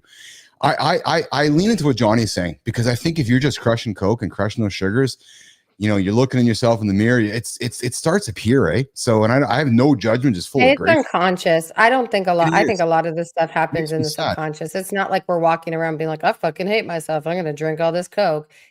It's unconscious behavior. Well, and John, Johnny and Alex will talk in a minute here, and when this minute's over, about some of the issues we deal with here in Canada, in the northern regions of our country. John and Alex, it's cheaper to buy a 2-liter Coca Cola than it is to buy a 2-liter of bottled water up in some of the northern parts of our country, our indigenous nation, right? Like you'll go buy a bottle of water for like $5. You buy a bottle of Coke for $1. What are you buying, Johnny? Yeah. Right. So let's finish this last minute here, Jimmy, and then we'll chat about this and dig into it a little further. 1 minute left. Due to a heart attack, kidney failure, or other health-related issue. But it doesn't have to be like that. Remember the woman who drank Coca-Cola for 16 years? She had a lot of the same issues you had with fainting and weight gain, but after 16 years of only drinking Coke, she decided to stop. And her body bounced back to a relatively healthy state in a short period of time. So you might be able to do this for over a decade without experiencing any severe repercussions, but although drinking only Coke for a week, a month, or even a year wouldn't kill you, it doesn't mean you should do it. Another thing you shouldn't do? Jump out of an airplane without a parachute. But luckily, there you go. So what if you only drank Coke, Nation? We saw it there full up on the show here today. It's obviously not good for you. It's clear that it's not good for you, but I think that video, if anything, very much illustrates how bad it is for you. And the one that stuck out for me most, Johnny, Alex, Christina, is that, we talk about the daily recommended sugar intake. Well, for me, you should have no sugar, frankly. But the fact is, what do they talk about, Johnny? Have less than 25 grams of sugar a day and 1 can of Coke, you're crushing 40. Like, dude, right up. 38, right? Yeah. So, John, Alex, further comments on that before you guys got to rock and roll out of here on the whole topic of what if we only drank Coca-Cola? John Anderson. Well, I think Alex actually brought up a good point. Is that it's with that type of sugar, it's a drug at that point. You're addicted to sugar. Yes. Yeah. And to Christina's point, it's unconscious, right? You're just feeling yourself, right? So, Alex, put you on the spot, brother. Did you find yourself during your journey as an athlete in D1 and some of those times if I'm going to go crush Coke, or you've stayed away from that your whole life? So, I mean, every now and then, currently, I'll have a diet or a zero, kind of once, twice a week, max, more or less. Yeah. But something I was thinking about during that is I had a teammate, I'll omit his name, who drank, it was more Diet Coke. And I know we're talking Coke, right? Religiously, but minus the sugar, you get all of those chemicals in that. I was one of them, right? And and remembering, how kind of lethargic, up and down it would make them from time to time. And I've, met a lot of people. I had a high school friend who would drink Pepsi religiously. You know what I mean? And it's the biggest thought I have is it's a drug, right? And it literally also has a drug in it, which is caffeine, right? So people get hooked on it. Their bodies adapt to it a little bit. They get used to it, right? They need more of it to feel the same feeling of it. It's all these symptoms, right, of a drug. And I think some people can have a healthy relationship with that drug, like me having a couple, maybe 1 or 2 Cokes or Diet Coke Zeros a week. And some people, like you see in the video, just can't control that. And then they become unconscious and unaware of it. So it's a dang shame, but it's not that we should shame them. It's just more, hey, be aware of it and make a difference. And, the beautiful thing too, I'll wrap it up with, is they talked about the woman who drank it for 16 years straight, is the human body is one heck of a machine that can bounce back if you treat it right, because it mentioned she stopped and it sounded like after a couple months, her body kind of bounced back to being in a much normal, healthy state. So I think just having, limits is going to help the body, recover from that catastrophe a lot quicker. Yeah. And I know, Johnny, you're a fan of the non-sugar drinks. I know that, you and I have spoken before, and I know that's your treat, which is you find yourself some non-sugar sodas or non-sugar. And I don't know for the colas or if there's some of the more boutique style of codas, but good morning, Dugan. Good morning. Good time. I see you there. But Johnny, what do you like to treat yourself with before we say goodbye when it comes to those diet or those sugar-free sodas? What's the go-to for you, brother? I mean, I like, first off, I like them to be clear. I don't like them to be colored. Yeah. And keep in mind, it's more of a reward system for me. I'm not going to have a soda of any sort of diet. It's going to be, of course, going to be diet if I haven't completed my water intake. Oh, yeah. Okay. Good way of looking at it. Of course. I think too. Go I used to drink some of it when I was younger, and what I realized when I found soda water was I just wanted the bubbles. I just wanted something different. So now I would never drink a soda. It's just I don't like the taste of it, but I have a soda stream, and that's what I drink for my water intake. So it doesn't have the salt and the sodium that you get with like a club soda. It's just got the compressed air in it. And for me, that's enough that I need to just switch it up. I don't actually love the taste of regular water. And I know that sounds weird to some people. I hate it. So I drink soda water. Yeah, I love soda water too. All right, guys. Well, listen, what an awesome show today. I'm telling you, we had a great energy, great show, great topics. I love the fact we dug into what if we only drank Coca-Cola. Jimmy, I see your link there. Jimmy dropped a link here about a city in San Cristobal, Eliza's indigenous town of San Andreas, where Coca-Cola is considered liquid gold. I'm gonna do a little bit of reading about that. We'll talk about that a little bit more tomorrow. But Jack Dugan, you drink too many Coke Zeros. I love my Coke Zero too. I like to use it as I could drink too much of it, so I consciously limit myself to a can or so every couple of days.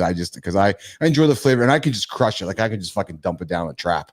Like the carbonation in soda flinges because it goes straight in. It's like, oh yeah, carbonated or what?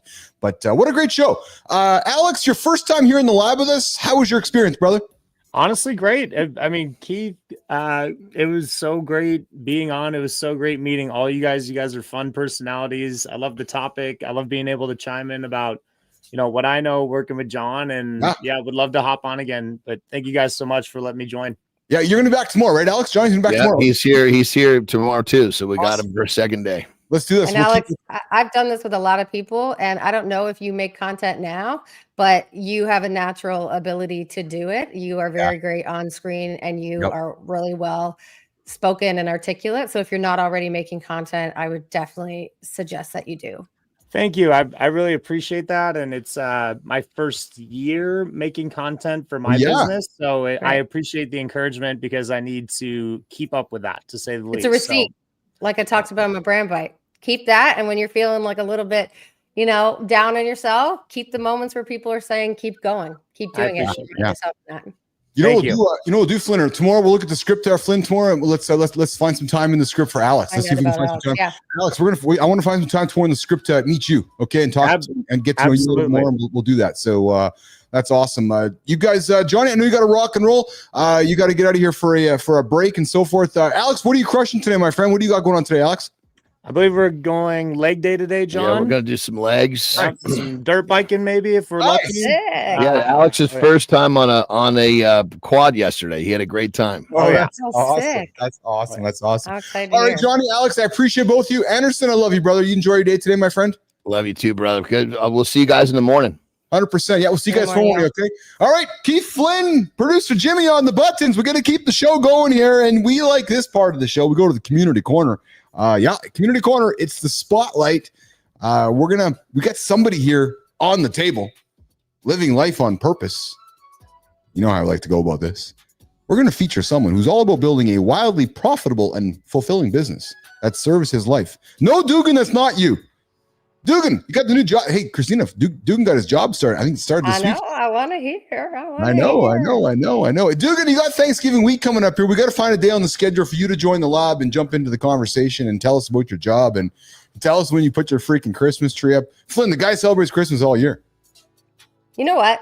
I've got big love for that because I never would have done that previously. And since I've had kids, my kids want to keep that shit up all the time. And I'm like, I don't give a fuck. If you want to have Halloween decorations up with Christmas decorations, I used to think that was I don't care. If it makes you happy, amazing. That's exactly right. I don't care what the neighbors say. All right, let's keep going on our creator spotlight here on Mornings in the Lab. Okay, Jimmy, let's do it, brother. Today, Flynn, we're going to feature someone who's all about building a wildly profitable and fulfilling business that serves his life, not the other way around. Listen to that. He exemplifies living life with intention, balancing a $50,000 a month profit business. Profit business, Flynn? $50,000 a month profit? Hey, creator, you got to come on the lab and teach our nation how to do that. He's got a thriving marriage. Holy fart, Flynn. Like, seriously, $50K a month profit, thriving marriage, staying in peak physical condition. You talk about a flex, producer Flynn. Like, this dude's flexing, right? For real, yeah. He's a coach to the elite, from Navy SEALs to multi-billion-dollar CEOs. This creator has coached some of the highest performing men on the planet. No, we're not talking about John Anderson or Rodney Lawson on the show earlier today. No, they've coached those other highest performing men on the planet. This fellow helps them become more than just money-making machines. I'm going to pivot myself to this camera over here, and we're going to celebrate a creator in today's Creator Spotlight for Mornings in the Lab with Keith and Friends. Today is, drumroll please, Flynn, James Serby. What's up, James? Good to see you, James. Yeah, there's the camera over there, James. All right, so James, yes, we are celebrating you. Was that a sneeze? What was that? I don't know what the hell that was. It was the Holy Spirit going through you. That's what it was. That was my excitement with James Serby here. He was not here to build an empire. Nope. He's got a $50K a month profit solo, 3 days a week, weaponized body, passionate marriage, living life on purpose. Yeah, that's his mission. Are you in? Flynn, besides the obvious, why are we celebrating James Serby today? So I think James is doing something we're going to see a whole hell of a lot more of. Do tell. He is building a business around the life he wants, not the other way around. So that's like John Anderson. That's like John Anderson life. Exactly. He's saying, this is the life I want, and I'm going to build a business tangentially on top of whatever it is that you need to do to make it work, because I need to start with these foundations. These foundations are, I believe he just said that he finished his first complete year as a dad. He's focused on his marriage. He doesn't want to be working all the time. He wants to be able to stay in peak physical fitness. And so he's saying, this is now the business I'm going to create that will allow me to live this life. And I think that's hugely valuable. I think we're only seeing just the beginning of that. It's definitely going to be a trend that we're seeing. And this sort of digital online business world, this solo CEO, this one person empire, if you want to call it that enables people to do that and scale in a way that we've never seen before. So one, I think he's doing something we're going to see a lot more of. Two, I don't know what it is about James, but I look at his profile and I'm like, this just looks like a good dude. So he's either like faking it really bad, like really well, or like he's just really a good dude. There's something about his energy in his videos that just exudes someone you want to be around. And I don't know why that is, but I think who doesn't want to follow somebody that makes you feel that way? Like he fucking makes you feel like, oh, I love this dude. And that, as we know, you're doing it right now on the spot. You're connecting with him on the spot. Yeah, come on our show. Come on our show, James. Come on our show. Go ahead, Flynn. And I think if I were to guess, that means there's no way he's faking it. He is this dude. If you were to meet him tomorrow, he would be the exact same guy you see in all his videos, all of his content. He's trying to live on purpose. And we know that that's incredibly hard to do, but he's showing you that it's possible. And he's showing you, it's going to take a lot of work. It's not going to happen by accident, but he's that model of possibility we always talk about of, if this is the life that you want, if you want to be a good dad, a good husband or a partner, a good business owner, a good community citizen, whatever the fuck it is that's important to you, that is possible. And you don't have to be poor doing it. You can make a fuck ton of money. James Serby, we are here to celebrate you. Mornings in the Lab with Keith and Friends. Producer Flynn, producer Jimmy here. We are celebrating you, James. Listen, bottom line is, my friend, keep doing what you're doing, brother. Keep crushing it. Yeah, for real. And clearly you're leading a great example for yourself and the folks around you. And it's that kind of example that we live by here in the lab as well. So what we want to do on behalf of myself and Flynn, we want to invite you here. Come hang out with us. Because I bet you, Christina, that there's somebody in his orbit that is like, I want to celebrate that person over there. So James, we want to have you on the show with us. We've created this platform where we like to celebrate others and shine a light on great human beings, not just the celebrities that were celebrated back in the 80s and the 90s. No, just the regular Joes like yourself and myself and Flynn. So come on the show, hang out with us, and find somebody in your orbit, and let's celebrate them for the Creator Spotlight for the Community Corner for Mornings in the Lab with Keith and Friends. Flynn, what a great show today. I'm telling you, great show today. I see Lawson's dropping his comments there in the lab here. We talked what if we only drank Coca Cola? I know we got a business and branding segment that we can go into here for a few minutes. I want to do that, but highlight for you on the show today before we kind of dig into some personal branding for a couple moments. Well, we're going to talk about it in personal branding of like that importance of curiosity. And I think to me, this show was a lot of that. Yes. You and I, in the background planning it, we talked about, okay, we're going to have Jory on. Both you and I are really curious about inflammation and what that looks like and how does that impact us. And we're always thinking about what does our audience want to know about that? What can really benefit them in their lives? And if I think about the inflammation, if I think about the fun, entertaining idea of like exploring the what if I think about Rodney and starting with a conversation on LinkedIn and just being curious about who is this guy and what is he about and what can he offer our audience, this show is our mechanism to live out our curiosities. And I think that that's a really lovely thing that both you and I know deeply value that. And I think it shows other people that you can build a business around what you're really curious about. And that's really exciting. So let's talk about that, because we know there's a big LinkedIn creator on the platform, Sahil Bloom, who's built his business around curiosity. I love him. And Sahil, listen, love to have you on the show, brother, and talk about your book and curiosity, because former MLB player. Is he really? Yeah. Oh, I did not know that. Oh, I did not know that. No kidding. Yeah. Okay, cool. So listen, let's talk about curiosity. Let's talk about why curiosity is so important. Flynn, are enough people curious, or do you think more people resign themselves to it's easier not to be curious and it's easier to just accept what it is? That's a really good way of framing that question. I think a lot of people are very curious. Okay. I think I don't know how to express it, perhaps. I don't know if it's about not knowing how to express it or not feeling the safety to explore it. Safety being not physical, but like emotional. Yeah. I think a lot of us grow up. I won't say a lot of us. I'll use myself as the example. Okay. I have like an insatiable amount of curiosity about all things. It's completely reflective in the work that I do.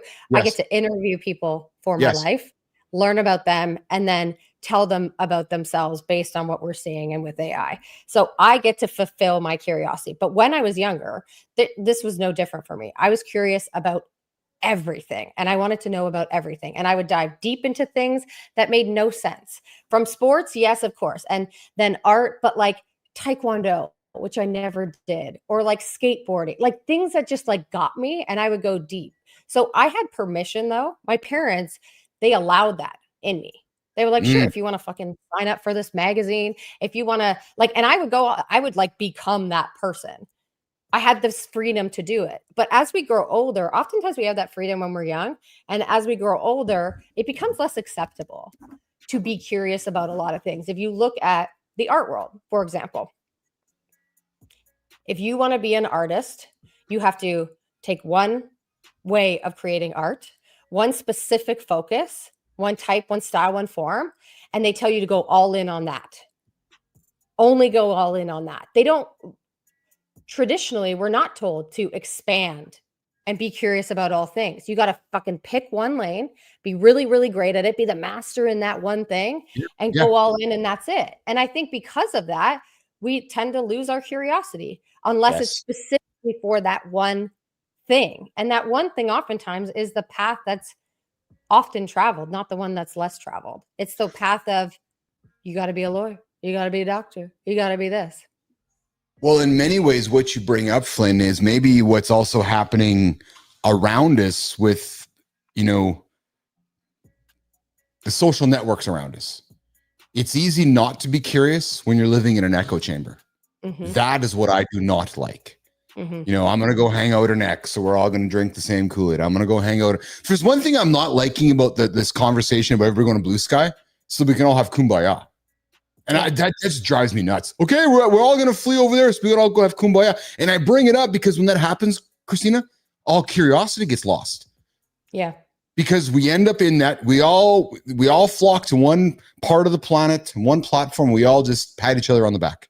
Mm-hmm. And where is their curiosity in that?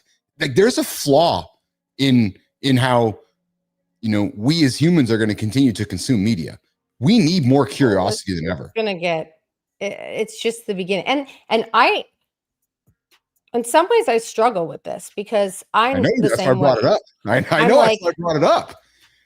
I'm all about like your values, and all these elements in your life are foundational to you.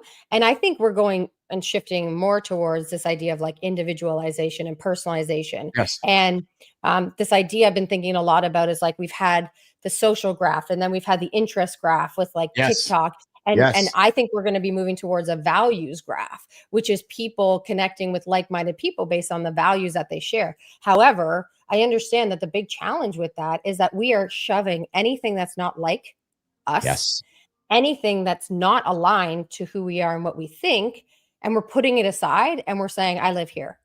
I live here and only here. And I'm a strong opinions loosely held. So I will have very strong opinions about a lot of things, but I love hearing different perspectives. I love someone saying you're wrong and being like, tell me why. I want to know why. So that's what worries me, is that we are moving towards personalization and individualization. There's beauty in that, but how do we also allow for differing opinions and challenging and consistently pushing ourselves to be better, knowing we don't know everything and we'll never know everything? You could almost argue that the art of curiosity could be lost, Christina. Yeah, it's a really good point. Right? Because why be curious when all the answers you want to hear from all the points of view that you subscribe to are being served up to you in your feed? Oh, no need to be curious. No need to be curious because it's all here. It's just what I believe. That's what concerns me as well. Right? So when we look into our week of what ifs, and the content that Steve's creating, I hope we see more of this type of content because it perpetuates curiosity. Now, the flip side to that, in an AI generated world, we know there's a lot of fake science being created more now than ever, right? So that also accentuates a whole level of curiosity of what's real, what's not real. And if what you're consuming in that curiosity is something you can trust. And I think that's the hard part about, there's a desire to move towards personalization and individualization. There's also a bit of a necessity, because in some of it, it's protecting ourselves from what we are unable to manage and deal with. Some of it is in the algorithms are not helping us. They're hurting us. And so we're trying to take control of something that we don't really control. And so I think there's like a lot of people feel a necessity because they don't have the emotional capacity or the stress capacity to deal with the world as it's being presented to them right now. And so that's the hard part that I struggle with, because I can respect that. I can respect, like, I don't have it in me right now to see it, but I also know the beauty, and that I believe this deeply, of meeting people that are not fucking like you and learning about individuals and communities and viewpoints that are not like you, because I believe that's where the best ideas come from. That's where we are able to expand on like our human consciousness, is by knowing and hearing other people's stories that are not like our own. So I don't have an answer, and I don't know if I will have an answer, but it's something I hope we don't lose, but I think we need to be intentional about not losing it.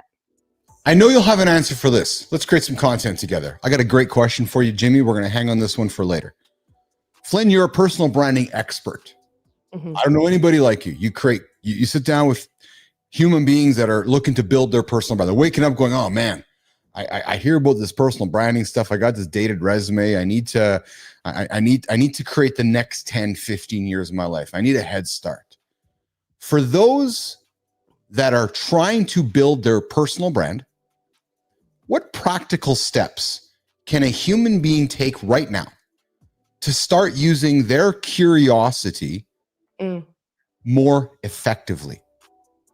So this is the part that I love, because we often refer to curiosity as an external thing. But what I love to get people to do is look at it internally. Get curious about you. Get curious about your journey and reflect on that, because you know this, I know this, for a number of different reasons related to neuroscience, we can't see ourselves. We can't see our own accomplishments. We can't see the beauty in what we offer the world. So first, sit down and start creating a list. Create a list of what are the roles that you've had? What are the specific jobs that you've done in those roles? Of those jobs, what are the things you actually really like? And then what are the things that you're really good at? Start there with those 4 things. The next step is to sit down and say, of all those things, when I look at them, when I read at them, what do I really enjoy? Like, what lights me up? What do I like spending a lot of my time doing? And then the second part, which is an interesting component, which may not be reflective on the first list that you created. What do people come to me for? Family, friends, not just in the business workplace. What do people come to me for all of the time because I'm really good at it? For me, they come to me for advice around, I have this weird fucking thing going on and I don't know how, I have to deal with this person. I don't know how to articulate it. Can you, like, I'm really good at the spot to be like, tell me the situation, and how I would approach it is XYZ. You know how you got to do it? You got to do this and this and this. And I've got these angles of how to, it's just natural to me and I love it. What's that thing? And maybe I'll ask you, Keith, what's that thing that people come to you for all the time that is just the thing? And it's your friends, your family, whatever. There's so much beauty in that thing. How that ladders up to those 4 questions that we asked, that's going to take some time, but start there. Practical ideas, practical exercises that you can sit down and start with, and get curious about you, your lived experience, your expertise as somebody outside looking in, and what you actually enjoy doing. And from there, you're going to see a whole lot about yourself that gives you this beautiful foundation to build a brand, but we won't get into the rest of it. Flynn, maybe I can take a page out of the John Anderson oversimplifying situation here. But hey, Raymond Walker, what's going on, my friend? I see you there in the feed here. What do I got here? This is the best thing on YouTube, and it's not even close as by a landslide. You are right, Raymond Walker. Yes, thank you for your love here, and I see you as well, Alex. Jesus Christ, Nazareth is the Lord. Hey, some would say that. Some would absolutely say that, and I welcome you to the show as well. If you haven't subscribed, I encourage you to subscribe to the channel, like it, tell your friends all about it. Raymond is relatively new. He's found us within the last few weeks, and he shows up all the time, and I've got a lot of love for him and the viewpoints that he's always sharing in the comments. Yeah, awesome, Raymond. You come back, hang out with us. But Flynn, you talked about how somebody who, you said to me, Keith, what does somebody come to you about and ask questions about? And then I asked back the same question. And I think how John Anderson might frame this, Christina, is if the knowledge you have that you take for granted, that's probably the knowledge somebody wants, right? It's 100% the knowledge. You can't see it. Right? That's what I mean. There's a simple concept called habituation, where your brain cannot accept the same stimuli delivered the same way and actually acknowledge it for what it is. So if you think about that, people come in you all the time for the same thing, and it's easy for you, and you enjoy it, and you like it. Yes. So you can't actually see the value that you're giving to people because it's so second nature to you. But because of that, dig into that. That's fucking awesome. Yes. Well, the funny thing is that's how the show was born. That's how this show was born. And that's how Johnny Anderson and Keith fell in love with each other, because we're both like, okay, we're just going to show up all the time. And same with Marty. And then same with yourself. It's like, okay, right? Because accountability and showing up every single day is the hardest thing. If people ask me, how do I do it? I just show up. There's no magic. What do you mean? What's the magic? What's the hack? Give me that system. Give me the process. Yeah. I'm like, I just set my alarm and get up, because I know if I don't get up, I'm going to let you down. I'm going to let Anderson down. I'm going to let Business Athlete Nation down. Right? Because to me, I take it for granted. I just do it. And you're like, but Keith, teach me. So I will admit, as you and I continue building our relationship and our working relationship together, and Finn, we got a lot of people tuning in right now, so we'll just keep the show going for a few more minutes here. But I take my knowledge for granted because it just happens for me. Like you asked me last week, we were talking about planning, and I think we're going to get him, and I think we're going to get into next week about how you plan your day. And you said to me, how do I plan my day? And I said, I just do it. And I said to you, how do you plan your day? And you're like, well, this happens and this happens and this happens. And I'm like, yeah, well, I do that too, but I don't articulate it that way. I just take it for granted. Yeah, because a lot of us have worked really hard to get to the point where we don't have to be conscious about the things that make us really great at what we do. Right. And especially when we're leaning into something that we love. So you and I have talked about this a lot as it relates to your personal brand of like, why the fuck? You're an entrepreneur and you're weirdly talented at showing up, creating content, getting on a microphone, and like being that you'd think that you have experience as a radio host. Right. But you don't have that technical experience. But when we talked about it and when we like unpeeled all the layers, you have a weird ability to speak to the camera and to be enticing and to deliver a vision. And how did you do that?